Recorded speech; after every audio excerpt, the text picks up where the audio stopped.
Bora falar de uma ideia que, olha, parece coisa de filme de ficção científica, mas que está cada vez mais parecida com a nossa realidade. A teoria da internet morta.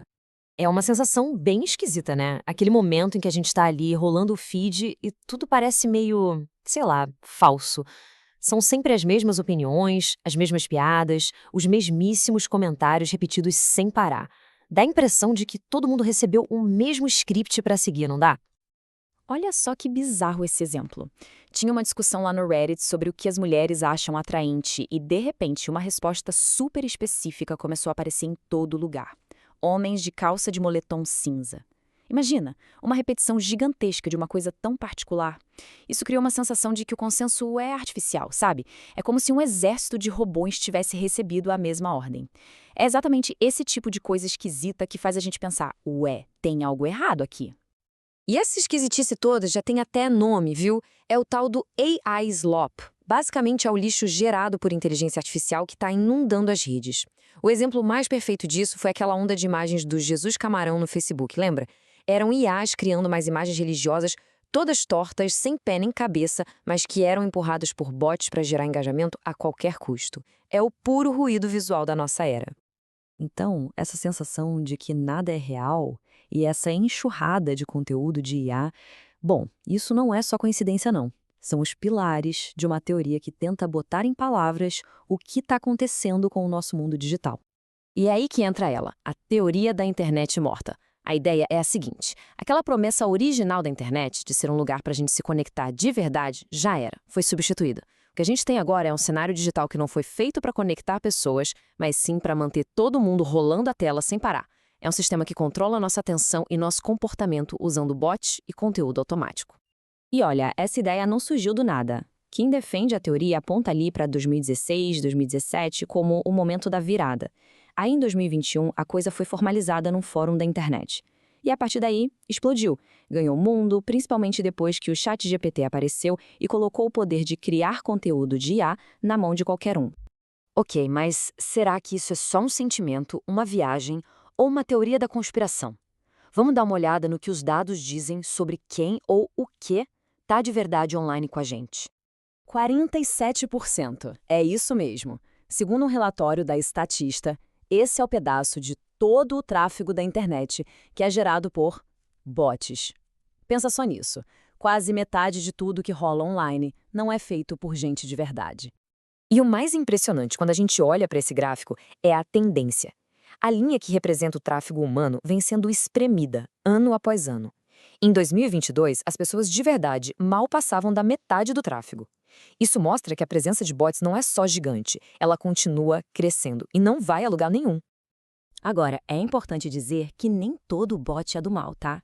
Esse gráfico aqui de 2018 ajuda a gente a entender a diferença.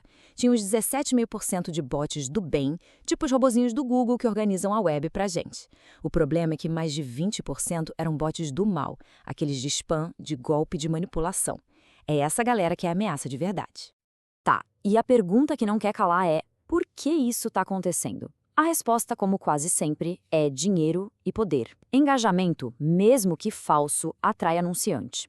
Conteúdo feito para irritar, o tal do rage bait, gera clique e visibilidade. Aí plataformas como o X criam um sistema onde vale a pena pagar para ter bot inflando os seus números. E o mais assustador é quando isso vira estratégia de empresa. Não é só para manter o engajamento. É para fazer a plataforma parecer mais cheia para quem chega, para treinar as próprias IAs e, claro, para inflar os números que eles vendem para os anunciantes. E é aqui que o jogo vira.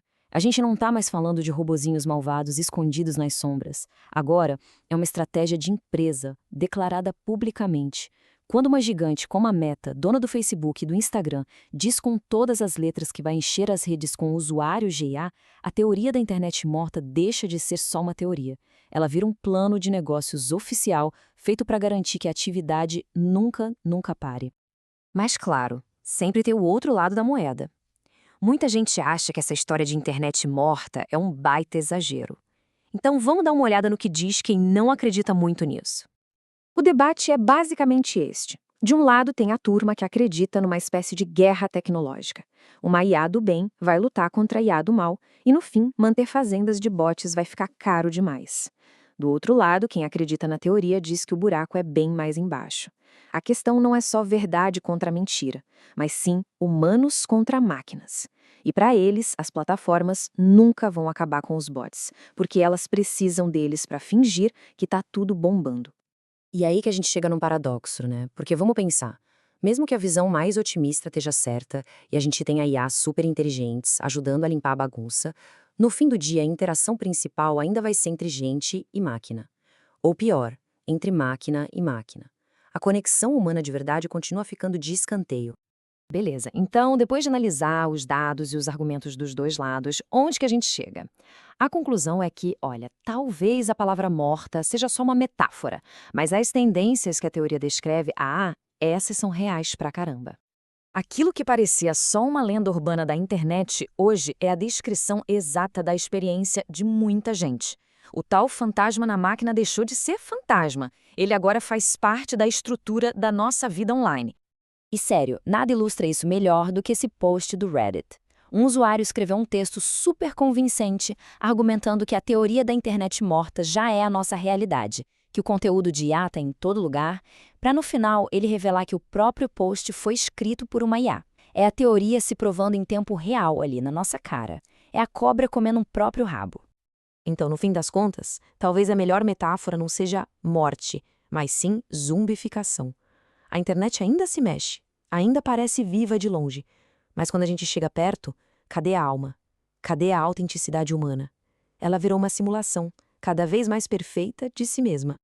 E tudo isso deixa a gente com uma pergunta gigantesca para o nosso futuro digital. No mundo online que está ficando cada vez mais sintético, a tarefa de encontrar o que é de fato real, o que é genuinamente humano, essa tarefa fica para cada um de nós. A questão que fica no ar é como é que a gente vai fazer isso?